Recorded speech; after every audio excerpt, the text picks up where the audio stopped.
नमस्कार मित्रांनो, मी सोमनाथ पवार मराठी फिल्ममध्ये तुम्ही सर्वांचं पुन्हा एकदा स्वागत करत आहे। वाजल्यात 7:58 म्हणजे 8 वाजत आलेत आणि CNG नाश्ता सगळं झालेला आहे। तर आता चालू करणार आहे, बघू पहिली ऑर्डर कुठली पडते कुठली नाही। रोज सारखंच जी पडली ती घ्यायची होतं। काल झालं नाही म्हटलं तरी 100 रुपये जास्त झाली। बघू आज काय होतं। तर मित्रांनो, पहिली ऑर्डर पडली, ड्रॉप झाली। पहिली ऑर्डर पडलेली आपल्याला उबेरची, ड्रॉप जवळच करायची होती पण 45 पडलेली आणि 40 रुपये भेटले आपल्याला। 5 रुपये कंपनी केली। छोटे ऑर्डर ते सोडा रे, छोटे ऑर्डर बी सोडा नाही तुम्ही, मोठे ऑर्डर तर मोठे ऑर्डर, छोटे ऑर्डर ते सोडणार काय सांगायचं आता उबरची कथा। वाजलेत 8 वाजून 10 मिनिटं। तर आता बघू दुसरी ऑर्डर कधी पडते कधी नाही। आय होप लवकरात लवकर पडवायचं। मित्रांनो, वाजलेत 10 वाजून 17 मिनिटं आणि झाल्यात आपले 500 रुपये। चांगली गोष्ट आहे। तर इथनं पुढं बघायचे अजून 500 कसे होतात। ते 500 करायलाच माझं कंबर दुखायला लागली राव। 1700 कसे होणार? एक कांडी उडाली, अजून 3 कांड्या आहेत। सीन आत्ता असं झालं की एक ब्लाइंड कस्टमर होते, म्हणजे अंध लोक होते, कपल होते, ते परफेक्टली सगळं करत होते नाही। पेमेंट सगळं परफेक्टली केलं, गुगल पे आणि बुकिंग पेमेंट तर पहिलं बुकिंग केल्यावर बी त्यात त्यांचं मल्टी होतं, म्हणजे एक स्टॉप ॲड केलं तर तिथून पुढं हे दुसरीकडे स्टॉप। म्हणजे सांगायचं मेन मुद्दा हे की लोक आंधळे असून सुद्धा बरोबर काम करतात, ते बरोबर बुकिंग करतात आहे। आणि माझ्याकडे जे डोळे असलेले लोक असतात ते नीट बुकिंग करत नाही। मी 10 वेळा सांगत असतो की नीट बुकिंग करा, बुकिंग करताना इकडं बुकिंग करतात तिकडं। आणि तुमच्यापेक्षा ते आंधळे लोक बरे, मग त्यांना न दिसता बी ते बरोबर ऐकून नाही का कानाचा नीट वापर करून हे करते ते। आणि तुम्ही कानाचा नीट वापर करून ते हे करते ते, काय म्हणतात, बरोबर परफेक्ट लोकेशन टाकतात आणि पेमेंट ते ऐकून परफेक्ट पे करते ते। त्यांच्यात एक ॲप असतो, मला एकाने सांगितलं होता, लास्ट टाईम एक जण भेटला होता, त्यांनी सांगितलं होतं की एक ॲप असतो, त्या ॲपचं थ्रू आम्ही सगळं करतो। ते साऊंडवर ऐकून सगळं करतात, त्यांना सवय झाली असती, पण तरी परफेक्शन बघा ना तुम्ही। बरोबर लोकेशन टाकणं, बरोबर पेमेंट करणं, थोडंसं जरी दिसलं असतं त्यांना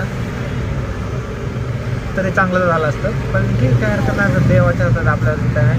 पण मेन मुद्दा सांगायचं हे की काही लोकांना दिसून बी लोक नीट नाही करत। तुमच्यापेक्षा ते अंध लोक बरी ना, तुम्हाला दिसून राहून नीट नाही करत। नीट लोकेशन बघत जावं, नीट लोकेशन टाकत जावं। 10 वेळा सांगायला लागते व्हिडिओमध्ये राव। असं ज्याला कळायचं त्याला कळलं, ज्याला नाही कळायचं त्याला नाही कळलं, आपल्याला काय करायचं आहे। आता आपण आहोत फॉरगेटला आणि आता इथनं बघू कुठली ऑर्डर पडते कुठली नाही। 500 झाल्यात, अजून अवघड दिसते ना। अजून 1200 करायच्यात, 200 झालं सांगतो आता, डायरेक्ट 200ला टेक देतो, बघू कसं। हां, आणि अजून एक सांगायचं कसं राहिलं की मीटरचं रीडिंग बंद पडलं आहे माझं। मीटरचंच म्हणतोय, किलोमीटरचं रीडिंग बंद पडलं आहे। सगळं धरणं काय माहिती। मीटर टाकून बघितलं, मीटर चालतोय, मीटर ओके, तर फक्त किलोमीटरचं रीडिंग बंद पडले। तर ते मला असं वाटतंय चेंज केलं पाहिजे। वायर खराब झाली असेल, वायर चेंज करायला लागेल, त्याला एक वेगळा खर्च। आता खर्च लय रे, जेवढं कमवतो तेवढं निम्म खर्चच जातो। निम्म घरी द्यायचं, निम्म गाडीला घालायचं। आम्हाला काय आहे का नाही, ड्रायव्हर लोकांची जिंदगी अशीच आहे। चला मीटर वायर टाकून। तर मित्रांनो, आपण चाललेलो किलोमीटर रिडिंगचं वायर टाकायला, म्हणजे बदली करायला। काय झालं ते खराब आहे काय ते, मला वाटतं वायर गेली असेल, वायर चेंज करायला गेलो होतो। पण 200 रुपयांनी 250 रुपयांनी ऑर्डर पडली। म्हणलं ठीक आहे, नंतर न बदलावं, एवढं काय रुपये त्याला कोण बघते। एखादा 2 दिवस लेट झालं की सर्व्हिसिंगला केलं तरी काय फरक पडते, असं मला वाटतं। आणि मग 250 वाली ऑर्डर घेतली आणि आलो। आता आपण आहोत बाणेर IT इंडस्ट्रीकडे। आता जस्ट ऑर्डर हे मागचं IT इंडस्ट्री दिसते, तिथं ड्रॉप केलं। आता इथे येऊन थांबलो आहे। वाजल्यात 11:17 झाल्यात, 750, 800, 900, 1000, अजून 250 रुपयाची पडली तर बरं होईल घराकडं, म्हणजे वायर चेंज करून लगेच घेऊन मग पुढं। तर बघू अजून 250 रुपये कधी देतात। 250 झालं जीवूया, म्हणजे 1000ची लेवर होईल का नाही। चला, तर मित्रांनो आता वाजल्यात किती? वाजल्यात 12 वाजून 12 मिनिटं। बराच वेळ झाला आपल्याला ऑर्डर पडत नाहीये, म्हणलं मग जेवून घेऊया। समोरचे हॉटेल होतं, मग जेवलो। आता जेवण जस्ट झाले, लवकर झालं जेवण, चांगली गोष्ट आहे। तर आता बसलोय, बघू बरेच रिक्षावाले बसले तिकडं। दुपारचं ऑर्डर नसतात रे, काय करणार, बसायच लागेल. पडलं तर नशीब, नाही तर नाही.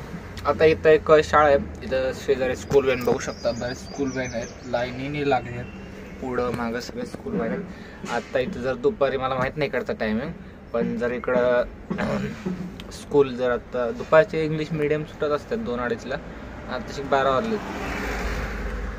बघू पलीकडे IT इंडस्ट्रीला सोडलं होतं नाही का आपण, इथनं सोडलं, लेफ्ट घेतलं, परत रिक्षावाले थांबलो, मग जेवलं बिवलं, इकडनं मग सुमडीत साईडला आलो झाडाखाली, म्हणलं इथं बसावं. आता इथं बघू पडते का नाही, पडली तर ठीक, नाही तर थोडा आराम करूया. 12-1 वाजेपर्यंत बघूया, पडली तर ठीक, नाही तर 1ला मग हलूया. थोडा आराम केलेलं बरं, जेवल्यानंतर लगेच धावपळ नाही करायची. तर झाल्यात 750, अजून बरंच 700 दूर, आपण अजून 1000 रुपये करायचे. तर टफ आहे, काल बी असं टफ होतं, पण केलं का नाही, केलं सगळं होतं, फक्त पडायला पाहिजे. पडलं ना, इथून डायरेक्ट एक 500ची ऑर्डर पडली आणि तिकडनं डायरेक्ट 500 पुणे स्टेशन, चला घरी डायरेक्ट, कामच झालं ना आजचं. काही होऊ शकतं, त्यामुळे ऑनलाईन राहायचं फक्त, आणि बघू काय होते. तर मित्रांनो, 2-3 वेळा टिक केल्यानंतर, 3-4 वेळा पॉपअप आल्यानंतर आता शिक चालू होते, तरी बी मोबाईल गरमच आहे. वाजलेत 3:50, बघा 4 वाजलेत, किती झाले सर. 2 नंतर ऑर्डर सुरू झाले. 2च्या अगोदर पडत होते, पण लई छोटे पडत होते आणि पिकअपला मग त्यामुळे गेलं नाही. आणि 40 रुपयासाठी 3 किलोमीटर पिकअप कोण जाणार, असली घाण ऑर्डर पडत होते ना, नाहीच म्हणलं. मग नंतर ना मग नाही हो करून मग एक 14ची ऑर्डर पडली, ती कॅन्सल झाली, नशीब खराब. परत अजून एक चांगली पडली, ती ॲक्सेप्टच नाही आली. नंतर अर्धा 1 तासाने 2 वाजता ऑर्डर पडली 70 रुपयांनी, रॅपिडोची पहिली ऑर्डर आजची, सिम्बॉसिस लवळे. तिकडनं मग मारत आता आपण औंधला आलो आहोत, आणि टोटल 1000 रुपये झालेत आपले, जी की चांगली गोष्ट आहे. पण उशीर खूप झाला, हे मला वाटतं 12-1 वाजेपर्यंत व्हायला होतं, पण 4 वाजता जर 1000 रुपये होतात, तर ह्यानंतर 700 रुपये कसे करायचे सांगा आता. हे खूप टफ झालेले आणि इंटरेस्टिंग बी, की ह्यानंतर सोमनाथ पवार 700 रुपये कसे करल का नाही, का जाईल घरी, काय सांगता येत नाही. तर बघू आता 700 रुपये कसे येतात कसे. तर मित्रांनो, आपण कुठं आलो आहोत, अख्खे निसते MIDC सारख्या नाही का फॅक्टऱ्यात आहेत. कुठल्या फॅक्टऱ्यात काय माहिती भाऊ, लय लांब आलोय आपण. आपल्याला डायरेक्ट हेलिकॉप्टर शॉट दिलाय 328 रुपयाचा उबेरनी. आणि आता बघू इथनं रिटर्न पडतं का नाही पडतं. तळेवाडीला आपण, निगडी तळेवाडी भक्तिशक्ती तिकडं, तिथनं पडेल का नाही माहीत नाही, आय होप पडावं. टोटल बघायला गेले तर आपले 1400-1500 काहीतरी झालेत. अजून 200 रुपये करायचे आहेत, जाता जाता आरामशीर होईल, काय विषय नाही, पण फक्त पडलं पाहिजे आपल्या घराकडं. तर घराकडं ऑर्डर बघायच्यात. आणि वाजल्यात 5:56, म्हणजे 6 वाजायला आल्यात. 1 तासात तर घरी पोचणार नाही, 9 वाजलं घरी जायला. ठीक आहे, काय हरकत नाही, पण हेलिकॉप्टर शॉट बसला म्हणून झालं, नसतं बसलं तरी तिथं टुकू खेळून केलंच असतं आपण, आहे ना. मला म्हटलं ना एकदा, डोक्यात ठेवलं ना आपण, करणार म्हणजे करणार. तर बघू आता 200 रुपये होतात का नाही, आणि जर होतात तर कसे होतात. घराकडच्या साईडला होतात तर थोडं लांब फेकतात. आता आपल्याला नाहीत ना भक्तिशक्ती, तिकडनं आकुर्डी, त्या मार्गे घरी, आणि नाहीतर मग बघू जिकडं पळेल तिकडं. पण 200 लवकर होऊन, जर अजून जास्त झालं तर चांगली गोष्ट आहे, पण लांब नाही यायचं. आता इकडून पुढे नाही यायचं, इकडून आता घराकडेच साईडला बघायचं ऑर्डर. चला बघू. मित्रांनो, आपण आता होतो पिंपरीमध्ये, एक ऑर्डर पडलेली, ड्रॉप झाली, 7 वाजलेले. कुठली गाडी जाऊ दे, लय भूक लागलेली, म्हटलं नाश्ता करावं. तर श्री सिद्धिविनायक वडापाव,